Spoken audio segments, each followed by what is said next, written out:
The eviction notice felt like a slap. Cold, sudden, and cruel. I stood outside our apartment, rain soaking straight through my jacket, clutching the paper that said me and Mama had 24 hours before we'd be thrown out.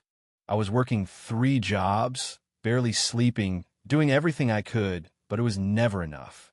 The medical bills were drowning us, and I was already underwater. "Miss Williams." The voice came out of nowhere. Smooth, controlled. I turned and saw a man in a tailored suit under a sleek black umbrella. He looked like money from the polished shoes to the silver hair.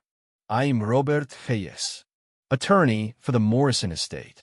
He handed me a card like I was supposed to know what that meant. "My client has a proposition that could solve your financial problems." I almost laughed. I knew that script. Rich men dangling promises in front of desperate women. "I'm not interested," I said. But then he said it, $5 million. That number hit me like a punch. Hayes continued, "My client, Mr. Gabriel Morrison, CEO of Morrison Tech, is dying. Stage 4 cancer. He has no heir. He's offering $5 million for someone to carry his child. No physical contact. All medical. Full privacy. And total compensation." I looked at the eviction notice. Thought about Mama, coughing so hard it made her ribs bruise. We had a month left at most if I couldn't get her in a surgery. I didn't say yes, but I didn't say no either. That night, I read the contract, all 80 pages of it. Legalese I didn't understand, except the number at the bottom, $5 million. Half up front, half after the baby. Sounded like selling your soul. But when you're backed into a corner, the devil starts sounding like a decent negotiator. The Morrison estate was a fortress of glass and silence. They had a damn fountain taller than me. I felt like a cockroach crawling into a spaceship. A housekeeper met me at the door and led me to the study. That's where I saw him for the first time. Gabriel Morrison didn't look like the glossy magazine covers. He was pale, thin, trembling slightly as he stood. But those eyes, sharp, dark, and locked in like a laser, still carried the weight of someone used to being in charge. "You've read the contract?" he asked. I nodded. "Any questions?" "Yeah," I said. "Why me?" He studied me like I was a puzzle. "You remind me of someone I once knew. Strong, determined. Then, softer, someone I wish I'd loved when I had the chance." The conversation went from business to strange quickly. He talked about privacy, how we'd never need to speak unless necessary. Said I'd be taken care of like royalty. But it felt more like being caged in gold bars. No contact, no attachment, just a transaction. But as I stepped back in my apartment and heard my mother gasping for breath in the next room, my mind was made up. I signed a contract. For her. For both of us. The IVF took on the first try. No complications. Dr. Chin, his icy personal physician, called me an ideal candidate. Like I was a prize cow.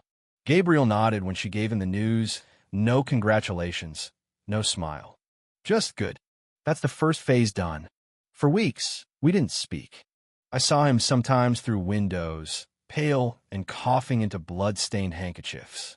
The house was silent except for the nurses, chefs, and Mrs.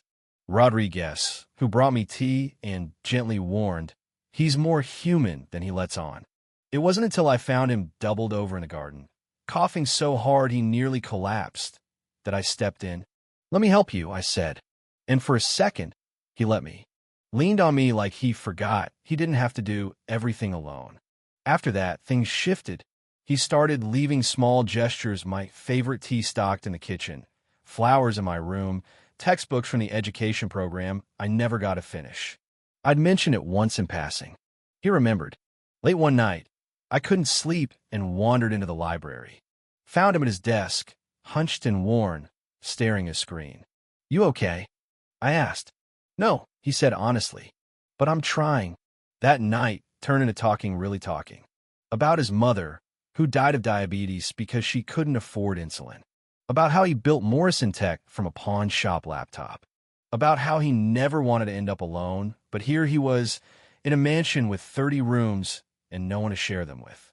"You've been building a legacy," I told him. "Not just a company." He looked at me like I'd said something sacred. We grew closer. Quietly.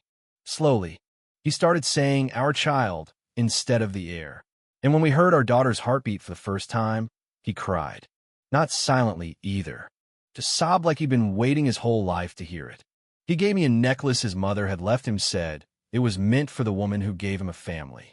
You're giving me the greatest gift I'll ever receive, he whispered. I told myself it was still just business. But the lines were gone. We'd crossed them. And when he kissed me, I didn't stop him. Then the coughing got worse. Blood. Fatigue. He collapsed again. That's when he finally told me the truth about the night 6 months ago at the Children's Hospital Gala. He'd met someone in the garden. Talked for hours. Couldn't forget her. That was you, he said. I remembered your name. That's why I picked you. I was furious. You manipulated me. I did, he admitted, but not out of cruelty. I thought I was dying. I just wanted to feel something. Before I left, the doctors offered him one last chance and aggressive treatment. 40% success. 60% fatal. He turned to me. If I fight, I need to know you're in this. Not because of contract. Because of us. I'm in, I said. But if you survive, we're going to have a long talk about honesty. He laughed, and then he kissed me again, this time with hope. During treatment, he nearly died twice. Lost weight. Couldn't walk. But every time I whispered to him about our daughter, he'd smile and whisper, keep talking. Then came Nathan Gabriel's half-brother. Stormed into the hospital demanding I disappear. Claimed the board had voted to replace Gabriel and cancel the surrogacy contract. You're just the hired womb, he sneered. That's when I pulled out my ace Elizabeth Hawthorne, a legal firestorm in heels. Miss Williams is no longer just a surrogate, she told the board. She's Gabriel's partner. And you're trespassing. When Gabriel's scans came back showing remission, Nathan went pale.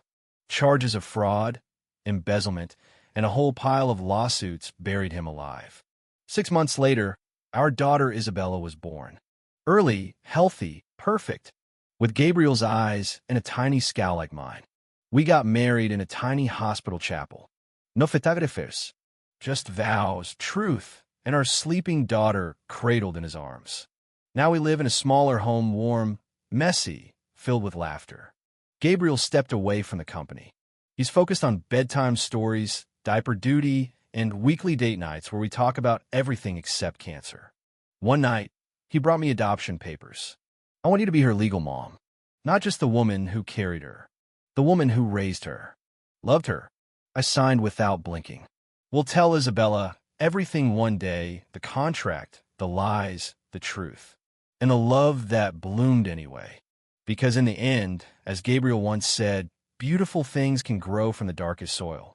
And we did.